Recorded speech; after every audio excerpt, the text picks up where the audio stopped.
It is the Ed Conroy Show. Yeah, it's Monday again. It's great to have all of you with us. We are live at El Jefe, as we typically are. And I'm happy to tell you that, first of all, the Ed Conroy Show is presented by Cutwater Spirits. We're at El Jefe at 468 King Street here in downtown Charleston. Coach Conroy alongside. And hey, this is pretty cool to get to sit here 2 Mondays in a row and look back at a win, man. It's 2 out of 3 now, and things have really looked up a little bit here lately, and obviously a great performance you guys are coming off of. One of the better ones of the year. No question. And, starting to play very well, especially at home. And but we've been pretty consistent home or road, but just at home we've got that little extra boost. And so got 2 in a row at home and 3 of the last 4. Hopefully we can finish off with a 3rd in a row to end the season, the home season. Senior night, we've got some 3 guys that we'll honor there before the game. And so it'll be a special night for them. But most importantly, it's been a long time since we won 3 in a row at home. I think it's only happened once in the last 15 years, and I don't know when the last time it happened to end the season. So right. A lot of chance to get some great momentum going into the tournament. That's what we've been talking about all year, and here we are. We have a chance to do it. You know, it was so much fun to call, obviously. Wins always are, but the oddity in it, so I work fairly closely with Jackson Kaplan, the video director here at the Citadel, and we will take a game like this, and he'll reach out to me, and he wants all the radio calls from the game. Now, I'm listening to the entire game Saturday night as I'm going through it to send him the parts he wants. I didn't realize we were still down 5 points with like 3:05 to go, and you go on a 14-0 run to end the game. That's spectacular. You know, and we talked about, in the last time out, and we talk about it all the time, but about how when we are intentional from the start of the half on with our shot selection, getting into the paint with post touches, paint touches, getting it back out, we are a really difficult team to keep off the free throw line. We are, I think we're 3rd in the country in the free throw attempts, compared to our opponents and things. And so we're a tough team to keep out of there. We have to play the game the right way. We were able, when the last media timeout, I said, listen, I know we're down, but this game we're in perfect shape to win this game as long as we're smart down the stretch. There's no way they can guard us without fouling us. And they can't handle Q right now because we'd worn them down a little bit, and Q was playing very well. So if we just go inside, get paint touches, we'll be able to then go to the free throw line, make those, go back, get our defense set, and, oh, by the way, be rested for one good possession, come back down, do the same thing again. And we did it for a 14-0 run. So that reminded me of how we were early in the year with how we got games under control by really utilizing that free throw line. And that's something that it doesn't happen early. You don't want to get down 10 at halftime, but that's kind of like a running game where it doesn't really have a cumulative effect until the end of the game when guys have real foul trouble. They can't guard you because their team is in a bonus. I think we had 3 fouls with 5 minutes to go in the game in that half, and they had 7 or 8. So that means we're shooting the bonus, and we still have 4 fouls to give. Right. We had a couple possessions where we were really aggressive, making the referee, hey, you can either call this foul or not. Are you going to let it go? If you let it go, we're probably going to get a steal here. But by the way, if you call a foul, it's just going to be the ball out of bounds because we're still haven't put them in the bonus yet. That was just huge part of the game and a big part of our strategy, but it really paid off. I think one of the things that stood out for me about my first year in the Southern Conference, and it's really beyond just basketball, football is the same way, is how competitive the conference is. And you look back at when you played them the last time up there, granted it wasn't one of you guys' better games of the year, but they won that one pretty handily. They pulled away late to do, say, win by 28 or whatever it is. Yet this time you turn around and you beat them on your home floor and kind of pulled away at the end yourself. It goes to show you that it's not always about who you're playing, it's how you're playing. That was our worst defeat of the year, and a place that has always for years has been historically one of the best home courts in our league and one of the better teams in our league, but still really unacceptable. And for me, we really pride ourselves in being competitive in every game and changing the expectations about what we can accomplish here in basketball, and so that one really didn't sit well. But as you said, like we were up in that game early on. There was 8 minutes to go in the thing. We had it completely under control. We just had a couple bad spells at the end of the first half there, and then they got it steamrolling at the end. And I showed our guys we weren't that far away from controlling that game the same way. But we just didn't take advantage of the free throw line and the fact of touching that ball in the post. You talked about Q, his 13th double-double of the year. He's had quite a year for you, and you were talking about, too, the senior day aspect. That's going to be one that is going to be a tough one to say goodbye to because he's been such a transformational player. From the day he said he was coming, I missed him when I left Vanderbilt. And then when he said he was coming here, immediately I kept thinking, oh no, I only get to coach him for a year. I absolutely love coaching him, and he's had a fantastic year. He's been improving throughout the year as well. That's why I wish we had more time. But he's going to end up probably the single-season rebounding leader in school history. He's right up there with double-doubles. I think his game on Saturday, that was one of the best games I've seen in the Southern Conference this year by any player. And he had a double-double. He didn't have a 25-point night or anything like that. But those two guys for Chattanooga really had their way with us at their place. And they average over 20 points a game combined. They could not get anything going. I thought he did a great job calling out every single ball screen and guarding those ball screens. That's why their guards, Huff and Bonham, weren't able to have such a great game. And then just a terrific game all around, offense and defense for him.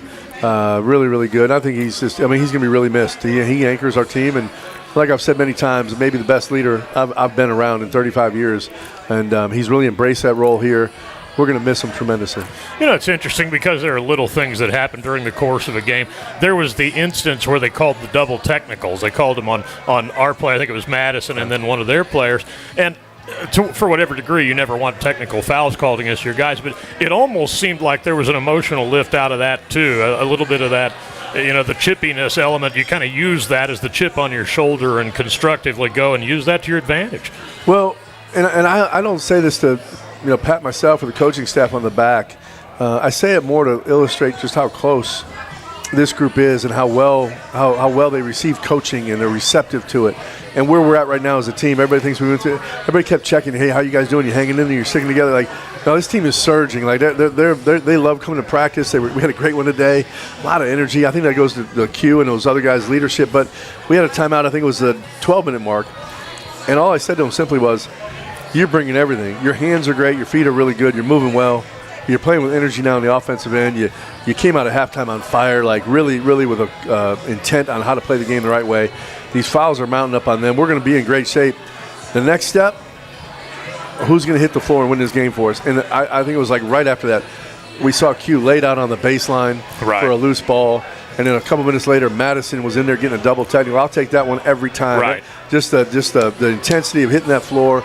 And playing the way we envisioned Citadel basketball playing. And I thought that game really changed at that point. I think Chattanooga up until then still thought they might have a chance, and they had a lead, but the physicality of that game started to get to them a little bit. We talked a lot, during the course of the year about the intangible of confidence and how important it is.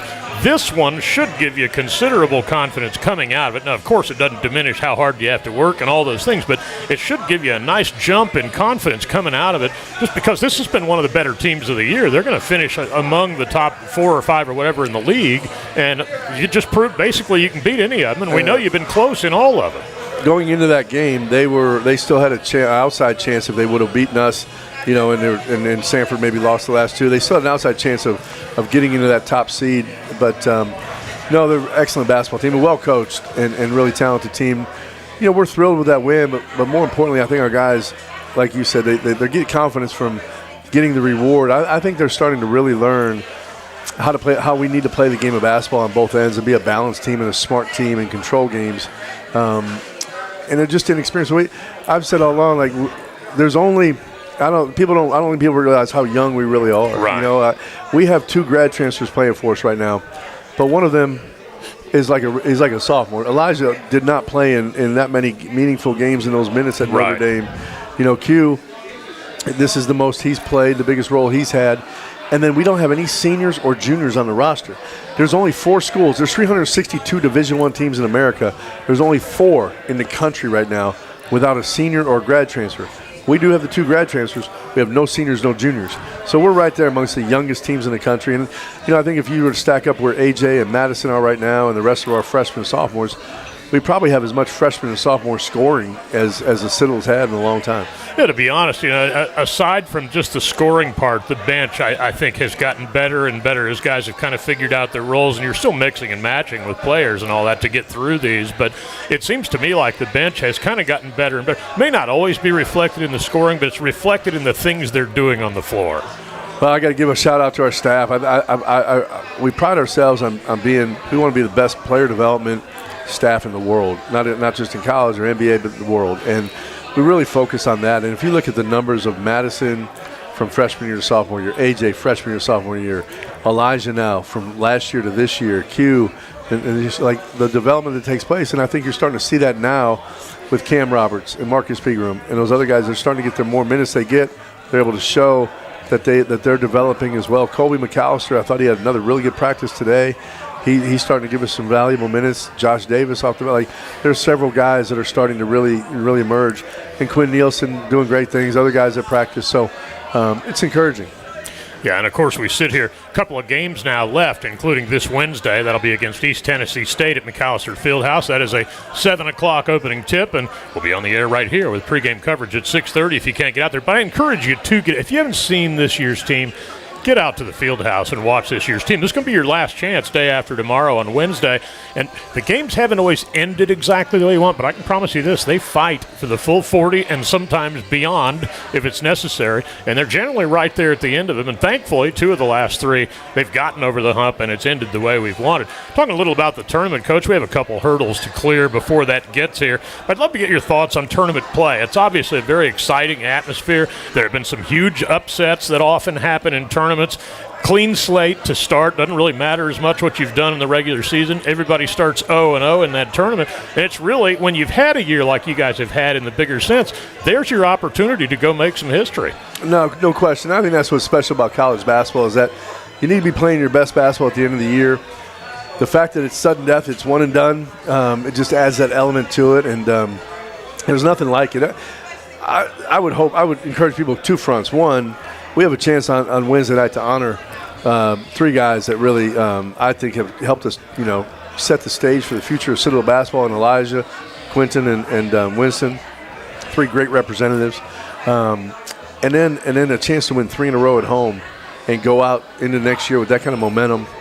Hasn't been done in a long time at the Citadel. So if we can do that and establish that home court a little bit and that expectation that we're going to win on that court every time we take it. And then the tournament, as you said, this is one of the last leagues in the country where everybody plays everybody twice. Right. So you get a true seeding in the tournament. You're talking about one of the oldest college basketball tournament in the country. This is where it all started. And the other leagues like the ACC and the SEC came from this. It's up in Asheville, terrific venue, fun time. You get to see everybody. Everybody talks about how things are changing in college athletics. This is the one thing. Let's celebrate what we do have and appreciate and be grateful for what we do have with this league and this tournament, because I do think it's something special. We'll get into them a little bit more in the latter segment of the show, but love to get some quick thoughts on the ETSU game coming up. That one is emblematic of a lot of them this year, where you're really right there at the end. You lose the game 62-60, but the score alone will tell you how that could have gone either way. And that's one of those where a little play here, a little play there, one extra stop there certainly would have made the difference. Well, no, that game came down. We're on the road, a tough place to play, and we have the ball, game tied, and we have basically there's time for 2 possessions left, one for us and one for them, and we had that thing too. But so they bothered us a little bit on that. But we had the ball. We executed perfect what we wanted. We got the ball where we wanted. We missed the shot.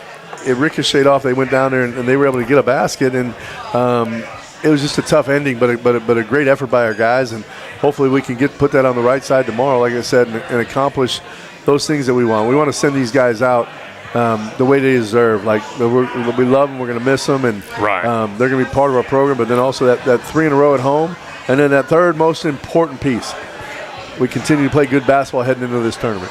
Well, you look ahead now, and of course, I will put you on the spot for a minute. So the way you had to reinvent things at the beginning of conference play and all, is it your intent to kind of play the style that you had intended to all along? In other words, when you recruit, when you construct a roster for beyond this year anyway, you'll still have in mind the 2 forward, the presence inside situation, or does that depend on who you're able to go get? Well, we do pride ourselves on getting our best players on the floor and having a system that's versatile enough not only to put the best players on the floor, but it goes back to what I believe in. We want to be the best at player development in the country, in the world, and that goes for basketball. But that's why I came back to the Citadel. That's always been something that I have a passion for, is player development. Yeah. And I've always felt like there's no place, no institution in the world. I've been at 12 of them. Right. But there's no one institution in the world that can help you develop people like the Citadel can. And that's what we want to be about. So we want to have a system of play that allows, as you grow, as you develop, it can grow with you without changing the whole thing. So that's why we're kind of positionless a little bit, if you will. Yeah. We move guys all around because, like right now, like we put the ball in Keenan Davis' hands as a freshman a lot, and he might not be taking the shot, but we wouldn't have to tweak too much for him to take the shot as we go and everything continues to grow with him. So we hope we have a system that's there's a difference. There's a philosophy of how you play. I've always believed it's done inside out, and I believe it's balanced, both ends, offense and defense. And then there's a second part to it, like actually kind of the style of play. And we'll adjust that style based on who we have. But our philosophy is to play that game really balanced and smart on both ends. And that starts on the inside. I'll just throw a couple stats at you. I think we're 361. I don't know what all goes into this, but we're 361 out of 362 teams in the luck factor right now. It's an analytic that's actually measured. So maybe what you're seeing where we seem maybe a little better in our record, but then like the things that we care about are actually starting to come through. Getting to the free throw line, the defensive rebounding, the lack, the limiting the turnovers, the shot selection, shot percentage. All those things are starting to come through, and that's a great sign of what a foundation is being laid for these guys later on.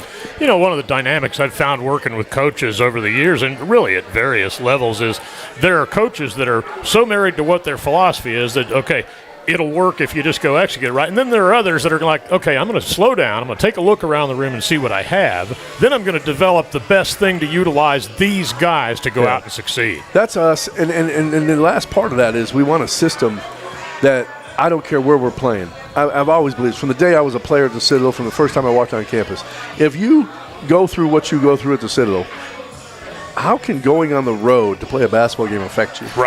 Right. You've got to be you got to be different. Like that can't bother you. If you went through Mike Company cadre, like that can't bother you. Right. So I look at our team now, and we go on the road, and we're right there with NC State with 5 minutes to go. We go on the road, we beat Notre Dame by 20. Like they've won 3 out of their last 4. Like the ability to go no matter where we play, McAllister Fieldhouse, on the road, like to be a consistent team. And that's why, other than the Chattanooga game, for the most part, it really has not mattered where we play. We've been in every single game. Yeah, and I think that's the one thing where, I have friends that pay attention and listen to these broadcasts even in other places, like, man, you're really hanging in there for such a tough year. But it's really not that tough when every game you're really right there. You don't win the fight at the end, but you're in the fight till the end. And I think that's a big difference than just getting it handed to you. No, it's really big. It tells you every time there's a gut chuck moment, these guys respond. And what I've told them is, and this was our theme today at practice, was we've responded in a great way. And the great thing about watching them play defensively against VMI, defensively against Chattanooga, I can tell, like, with the way their hands are getting active, the way they're starting to get in some of those loose balls on the floor, the way we're dictating, you're starting to stop. You're not responding anymore. Like, you're making people react to you. Right. And you're punching instead of counter-punching. And that is a great sign. We showed the mental toughness, the resiliency to respond and not let you get away from us. We're going to play you tough. But now we're starting to say we're going to impose our will on you. And so that's the momentum we have going in here to the end of the year. That's why I said the other day I wish it was an NBA season. I wish we had 40 more of them. I mean, I still think we're going to be able to do great things here down the stretch, but just a lot of fun in coaching this team and building them. To be honest, every season always seems like, especially full disclosure, it's been a while since I broadcasted basketball. And at the very beginning of it, it seems so long ahead of you. You got so many games ahead, but it's flown by and it's been a blast. It has been. It's kind of like these radio shows, right? Right. We were just getting started, and now look at the crowd we have here tonight, and got some great people here. So, by the way, some salutes to our YouTube crowd also. I got the perfect face for radio, but they've decided to put me on a camera. I'll let them take that risk. No, all kidding aside. But next we're going to have Christian Moore up here. We've made a lot of, the injury situation. And unfortunately, Christian was one of those pretty early in the year. Got banged up in the Presbyterian game, then came back and a little bit later was knocked out. What are your thoughts on him, and what do you see as what he can become for you? Obviously, he's in attendance. He'll be up here with us next. But what are your thoughts on him? And obviously, he's got a lot of development ahead because he's missed out on some getting injured.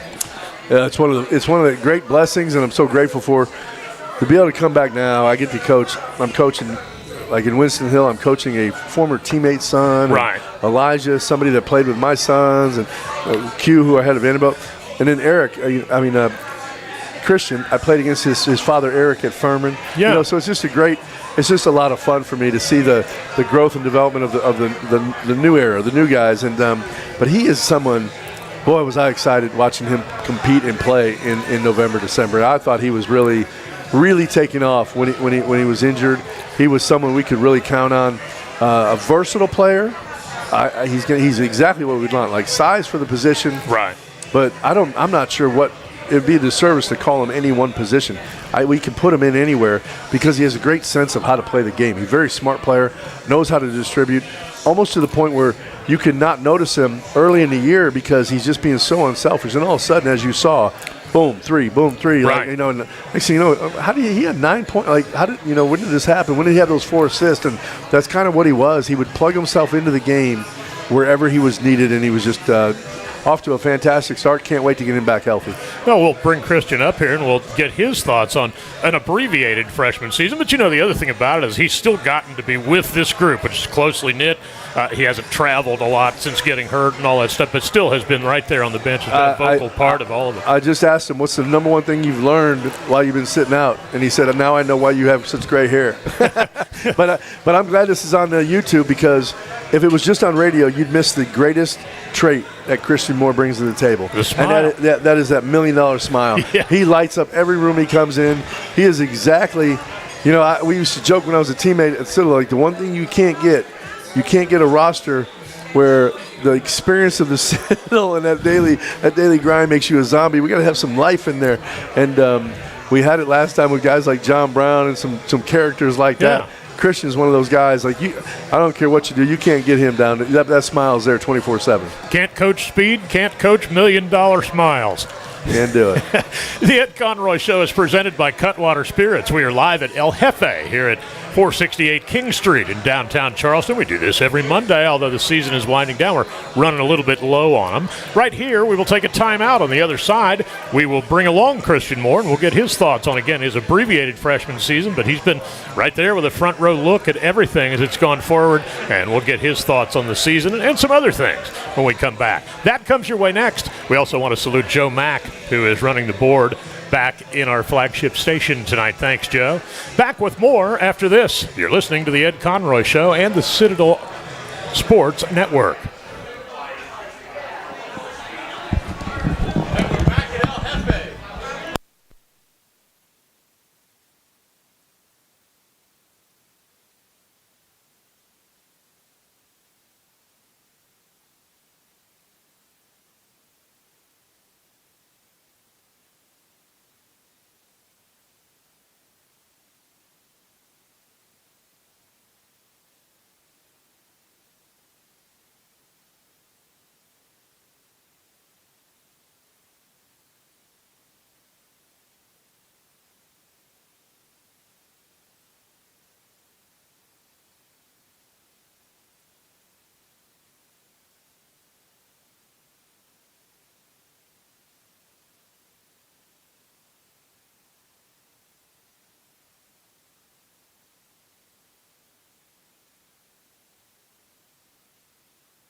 at El Jefe here at 468 King Street in downtown Charleston. Brian Giffen, the radio voice of the Bulldogs, of course, Coach Conroy in the building, but now he's over there enjoying the rest of the Citadel folks who came out here. Joining us, though, is freshman Christian Moore. And, man, it's good to see him moving around so well. Wasn't too long ago we weren't seeing you at all. Then I saw you in the brace, and now you're down here, you're walking, you're smiling. Things appear to be going well. Yes, sir. Everything's going really well. Rehab's been great.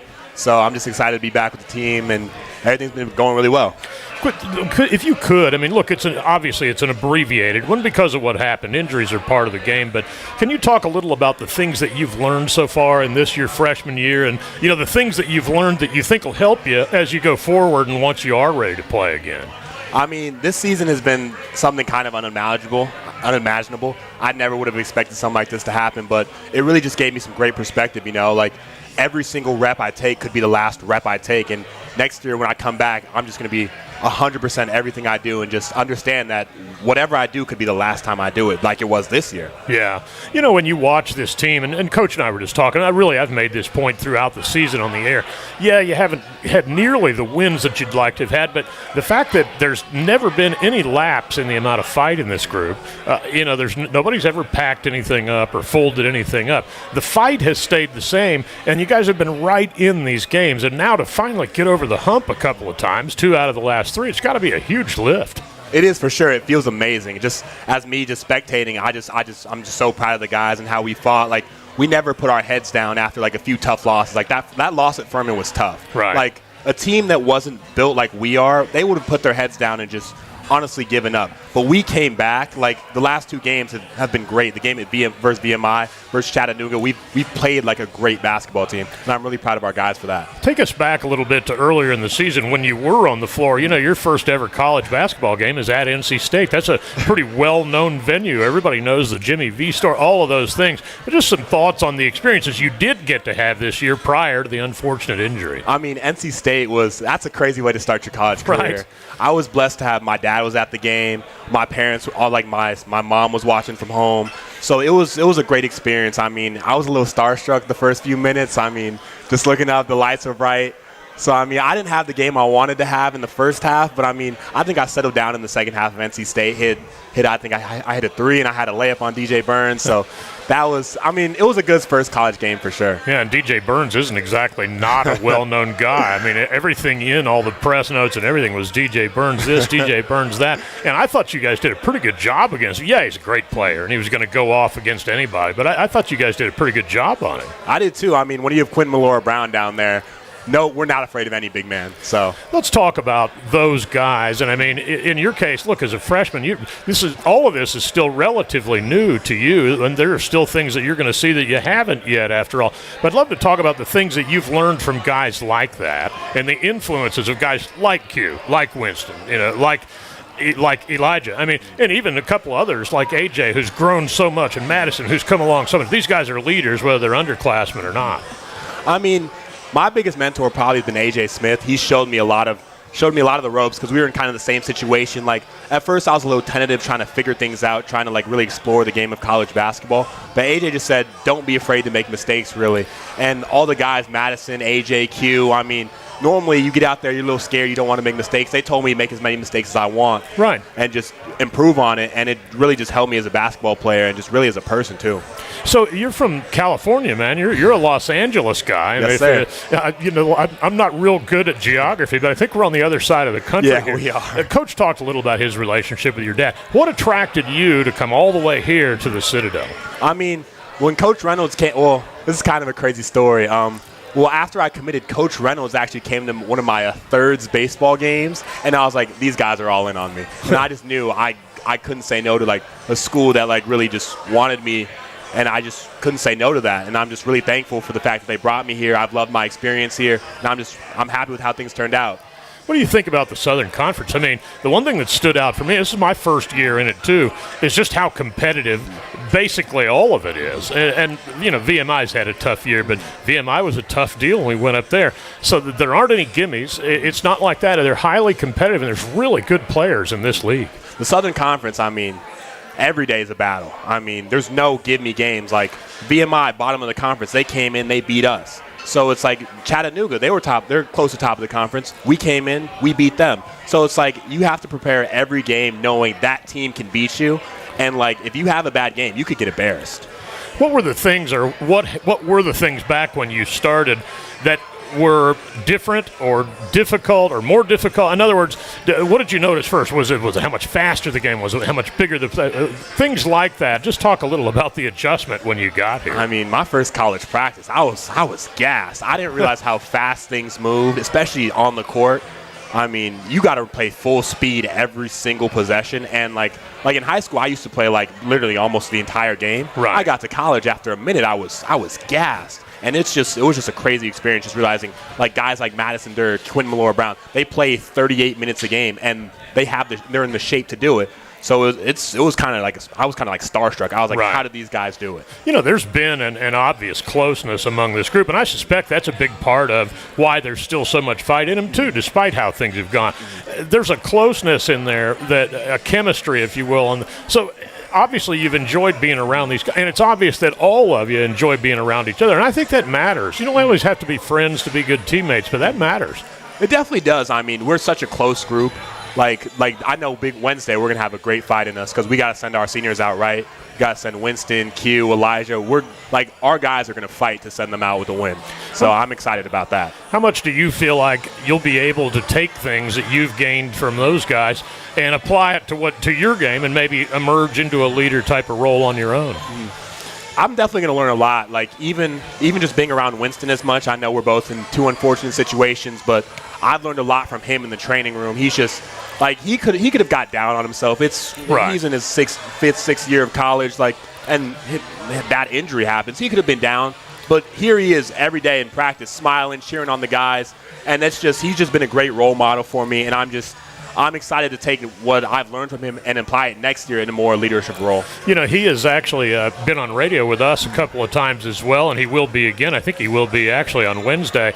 And I just think you hit on it a minute ago, his level of positivity about all of this. And just, look, he's still going to get a grad degree from the Citadel. That's nothing to sneeze at. And then in your case, beyond, so what are your goals long term? I mean, do you want to just keep playing as many years as you can, or are you just going to let them go a year at a time and progress and get better?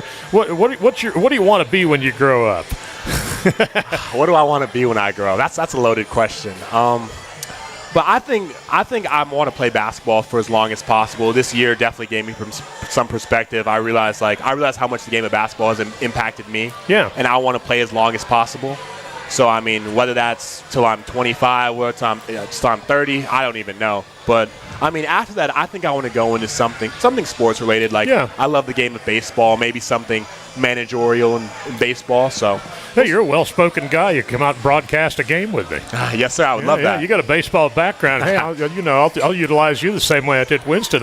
But no, I always ask these things because Cameron Wells is a great example of it. There's a lot more in terms of basketball opportunities to go and get to play for a while professionally, be it overseas, be it whatever. And that's why I ask, because you're blessed with the size, you're blessed with the ability, and really good skills in the game, and why not? Cameron Wells would be as good a guy to talk to about that as anybody. He spent a lot of years doing it. Yes, sir. Cam Wells has been one of the best.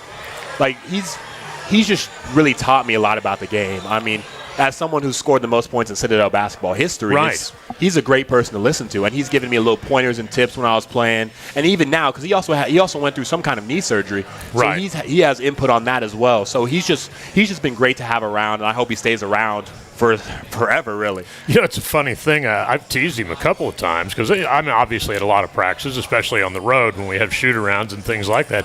He still looks pretty good out there, man. He can move. He's quick. He's got quick hands and quicker feet. It's kind of crazy. I mean, he's out there moving better than some of us. Right. I'm just like, wow, this dude is 35, 30 or something. I'm like, well, I hope I move like that when I'm his age. Yeah, no question. Hey, I just want to say thanks for coming over, man. It's great to get an opportunity to visit Thank with you so much. And obviously, we'll watch with bated breath. You'll be watching too as we go forward here, but we'll watch as you continue to get better. And sooner than later, I want to see you back on the floor. Yes, sir. I can't wait to get back out there. That is freshman Christian Moore spending time with us here on the Ed Conroy Show. We're live at El Jefe, and Coming up next, we're going to bring Coach Conroy back, and we'll preview a little bit of what's coming up. We'll get into a couple other things with Coach, too, that we haven't had the opportunity to.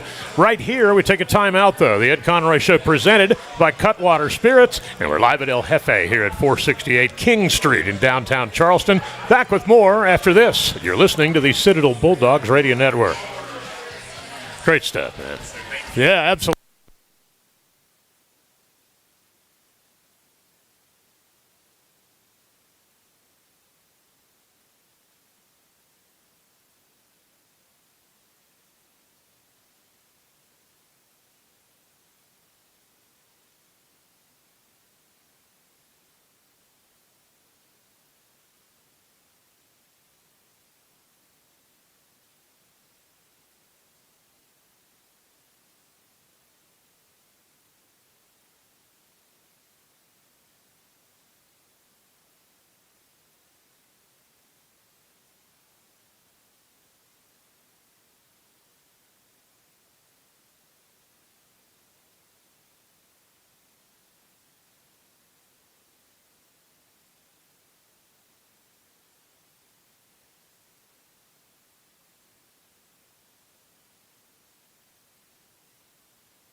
Roy Show, and it's presented by Cutwater Spirits, and we're thrilled to be here. We always are. Great representation of people here. A lot of Citadel folks here. Coach Skoll just walked in the door. He hadn't missed one of these yet. And this is the Ed Conroy Show. I guess we're going to have to roll it over and do a Tony Skoll show. I don't know. Yeah, he's good friends with Coach Conroy from what I've heard. Obviously my first year here, but yeah, Coach Skoll in season hasn't missed the last two shows. So hats off to Coach Skoll and the 6-1 Bulldogs so far. And if that voice is familiar, I've helped make it familiar. That is the one and only Ryan Ilardi. I feel like they're getting sick of me on the radio there, Brian. I'm getting too much airtime for They're an SID. sick of looking at you on radio. No, but that's the one and only Ryan Ilardi, who oftentimes joins us at the half when we're at home at McAllister Fieldhouse. And Ryan, of course, is the basketball SID at the Citadel, and that gives us an opportunity oftentimes to get a perspective from Ryan, who sees his team in a different way as much as I do. You're not necessarily at every single game, but you're around the program all the time in practices and whatnot, and it's a perspective that has helped us a lot.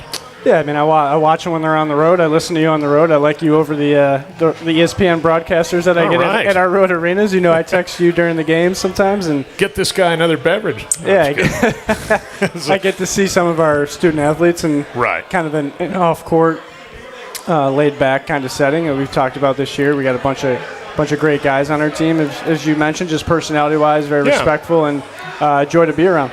You know, you, like me, and you just alluded to it a minute ago, you're in your first year here, too. You know, I've asked so many people, I was just talking to Christian Moore and asking impressions of the Citadel in his first year. Nobody's asked me for mine, but at some point they will, and I'll give mine. But I'm curious about yours because, you know, you're from New York, for one. You grew up around Buffalo, and you come from that area. What are your thoughts on transitioning down here and your first opportunity in this part of the country and here at the Citadel? Yeah, for sure. I think it's been an adjustment being in the South for the first time. You know, the Citadel is a very special place, as we talked about, with the military background.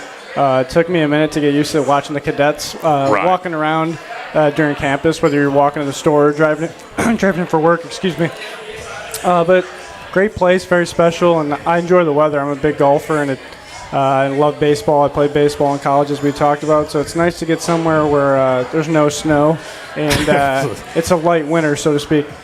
Yeah, you know, the snow here is measured in how many years in between instances, not feet, like it is where you cut. I remember going to Buffalo when I worked in AAA baseball to play the Bisons. I remember we were supposed to open the season there one year when I was with Indianapolis. We went up there for a 4-game series, never left the hotel, man. We were snowed out all 4 days. Yeah, and that's a lot of wings, man. 4 days just sitting around a hotel. I feel bad because everyone always finds out when I'm from Buffalo. They go, "What's your favorite wing place?" And I go, "I'm not a huge wing guy," which kind of draws. Oh, white pizza is another thing that's a Buffalo.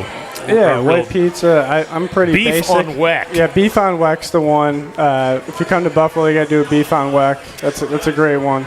But yeah, it's been an adjustment. Going back to your question, you know, I miss Buffalo. My parents, my family are up there, but I've lived a lot of places, as we've touched on, but. It's great down here. Love the weather. Love the people are great. And, you know, looking forward to finishing out this basketball season, as you've touched on, and going into baseball here. You know, there's a pretty unique and solid, and you get this at most universities, but there's a real unique and I think solid support group of locals that are alums, fans, businesses that support the Citadel, this and that. And there's a real closeness among that group, and there's a great culture, I think, around Citadel athletics. And that was apparent to me really right out of the box when I got here for the first football game back, you know, in September. And that's one of the things I think that makes this place unique. For sure. I think this is the first place this is the first Division I school I've worked at full time, and out of my 6 schools I've been at, and that's been the biggest adjustment. Is the people down here are very passionate about the Citadel, especially the alums, right? You hear the saying about the ring. It takes a lot to earn that ring, and they're very passionate. And a lot of them, I know during football season, class is 72, and you know, on and on. A lot of classes coming out, and not only they love the Citadel, but we're in the South. They love football, right? You know, you worked in the South as well, and this is a big football area, and it took me a while to get used to that. Even at, you know, this mid-major FCS level, they're very passionate about Citadel football.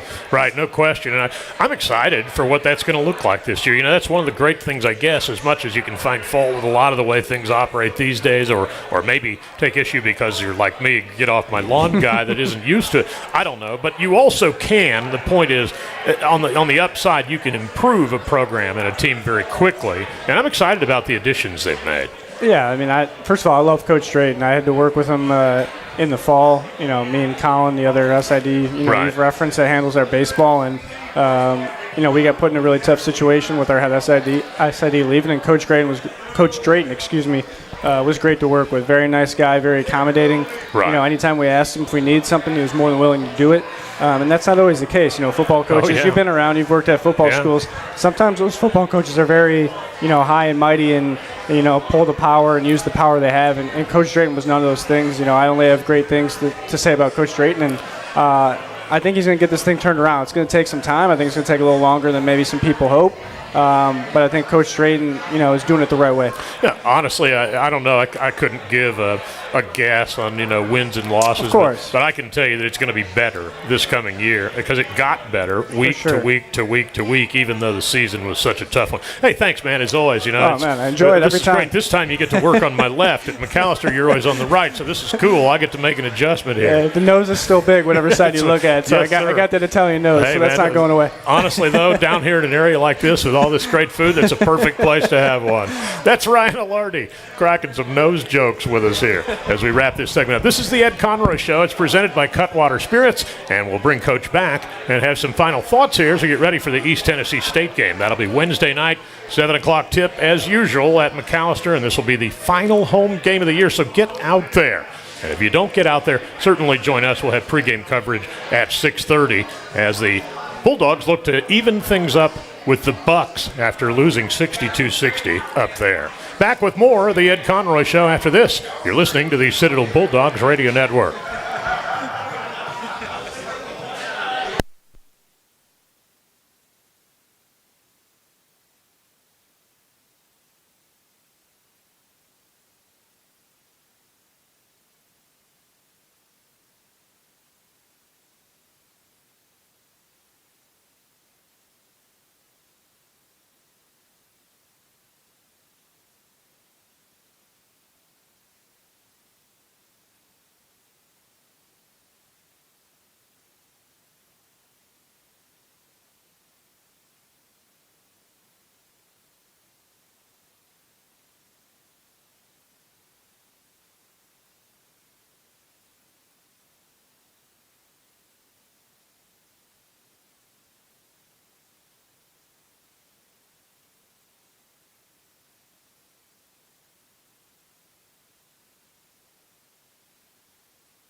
It's presented by Cutwater Spirits, as always, as Coach Conroy will put the headset back on and join us up here. And we'll talk a little bit now about this upcoming ETSU game. You got some level now of momentum rolling into this, having won 2 out of 3. And again, I think the point you made about this group that as seniors, it's their last home game. There's a lot of reasons to compel people to come out there. Oh, no question. Obviously, we've finally got some momentum, and it took this group. You have to admire what this group. It was a little bit of a struggle, but they were able to reinvent themselves and playing good basketball now, and hopefully we can keep that rolling and be huge to win this last home game for those seniors. 3rd in a row. I just found out for sure. I think it's only happened twice in the last 25 years. Wow. That we've won the last 3 home games. So what a great segue into next year if we can get some momentum and start looking at our home court as somewhere where we don't lose. Like we have an expectation of winning every time we step foot in McAllister and create some momentum there. And then obviously honoring these guys, these seniors. Anybody who spent time around Quentin, Winston, and Elijah, they're going to be great representatives of Citadel going forward, and just fantastic leaders, and really, great that I'm proud that they're going to be part of our institution. Can't say enough about what a difference it makes in there, anywhere, but in there, in this case, when you've got such an engaged and large, feisty crowd. It makes all the difference in the world. Yeah, I've said this several times, but our season ticket holders, those numbers are way up, and their support was fantastic on the home side this year. The crowd on the other parts was growing, and then the cadets, when they're in there, man, what a difference they make. And I think back, it was a special environment for the Furman game. We had that one won. Special environment for that VMI game, and just several times this year where the Boston College game was a terrific home court. When they're in there, it makes a big difference, and that's why I say, if we can get this one and get some momentum, keep some momentum going into next year, that'd be awfully neat. I realize that in the times we're in, it's a tough question to ask, but I'll toss it at you and see what you say. Anyway, I mean from the perspective of how players move, the portal, all that kind of stuff. But how do you benefit longer term because of the tough times you've gone through this year, where it has been so close and you have been so young? Those guys have shown an awful lot of moxie hanging in there, and this can only benefit them a lot in the long run. No question. And the spring in college basketball now brings all kinds of turmoil. And I told our CBA group upstairs before the game the other night, don't get hung up on day by day, blow by blow, what's going on. Every young man is going to look at and see what's out there, what's the best situation for them. Of course. And it's not a knock on the Citadel or anyone else. I think, like I said, I think 98% of the schools have multiple transfers on the roster, and it's just part of what college athletics has become. But I think the more and more guys that go through a year or 2 years of us teaching in our system and our culture, our way we want to play, the way we want to go about our business every day, they're able to spread that word to other guys. I hear from like Austin Ash every week, and like he came here and had a great year. I know these 3 guys that were graduating on Wednesday are going to be great ambassadors of our program. So there's more and more people see what we do on a daily basis. They spread that word. It's all a good thing, and this group's been fantastic, and I'm sure they'll be all great ambassadors going forward. Still got a couple of minutes here, and before we wind this up, I want to give you the opportunity to say hellos and salutes to anybody that came out. We always have such a good representation of people, Bum Phillips used to say they're in a class by themselves, but it takes a long time to call the roll. That'll continue to grow. Oh, hey, we got a great group here tonight. I'm just looking down that table here. We got Madison Durr and Christian Moore as far as players, but I'm looking over there. I see my classmate Will Coffey, who's courtside every game with him and his family. I see other ones. I see Commander Bill Lind over there. I see Gaylord from the foundation, Brigadier Foundation, and Mike Capaccio, our AD, was here. Yeah, he was Tony here before I was. Oh, I'm telling you, people are enjoying it, so they're coming early, staying late.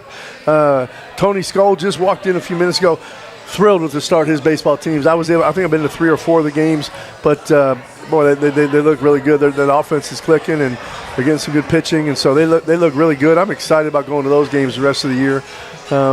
Cody Cutno and Mike Davitt and guys like that have helped us a lot with the McAllister Maniacs that have been at all the games. They're here with their wives. So just a great crowd again, and a lot of fun.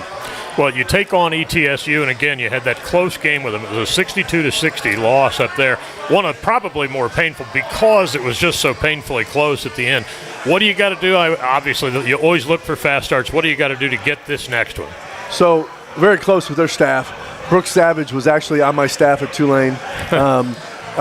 Rob Peterson is the son of Buzz Peterson. Buzz and I worked together at 3 different schools, so going all the way back to our staff at NC State with Coach Robinson. So a lot of great ties on that staff, and it's like playing family a little bit.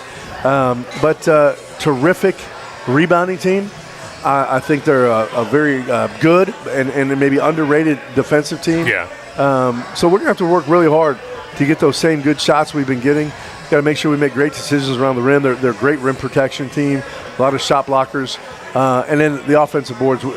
The one thing I wasn't happy with against Chattanooga, we didn't box out as well as we need to. We did a pretty good job, but there was a couple key plays when they were searching for points where they were able to get an offensive rebound and get it back out. Yeah. We have to clean that up before we play East Tennessee. They're really good on the boards, and that triggers it. So if we can make those good decisions, not get our shots blocked, not take tough ones around the rim, and then get back and get set defensively, we should be okay. I want to say thanks to all the folks at El Jefe. By the way, the folks at El Jefe from Roy all the way down have been terrific to us here, and we really appreciate them. This is a great place, 468 King Street here in downtown Charleston, El Jefe. Stop in here. The food is fantastic. The atmosphere is great. There's a big multi-cubed TV on the wall over there. Great place to come hang out. Roy Neal's been fantastic. He's heavily involved with Toys for Tots. Been involved with him on that. He does a fantastic job for the community. But this place is, like you said, it's super. Roy's still here. Not only Roy, but you could just tell his leadership. Every single employee from him on down has been just great to deal with, and a lot of fun to come out here and have the Citadel family part of this. Right, it's really not unlike a program. It's culture. That's right. And you look out there, and as far as we can see right here, there's Citadel people, so it's a lot of fun. Yeah, no doubt. Hey, we want to thank everybody for coming. We want to thank all of you for joining us via YouTube. Thanks for joining us on radio. Thanks to Joe Mack back in the studio. And, Coach, thanks. We'll look forward to Wednesday. Let's go get the Bucks. Before we sign off, I'm going to say thank you and go Dogs, but I'm going to try to get one more CITA before the year's up in El All right. Jefe. He's gonna walk out there and get it right now.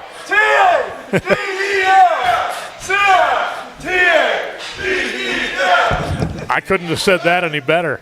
That'll about do it for us from El Jefe. Hey, thanks a whole bunch to everybody mentioned. Thanks to all of you for joining us, and we will talk to you Wednesday, everybody, and go Dogs. All right, so thanks a bunch, Joe. All right, buddy.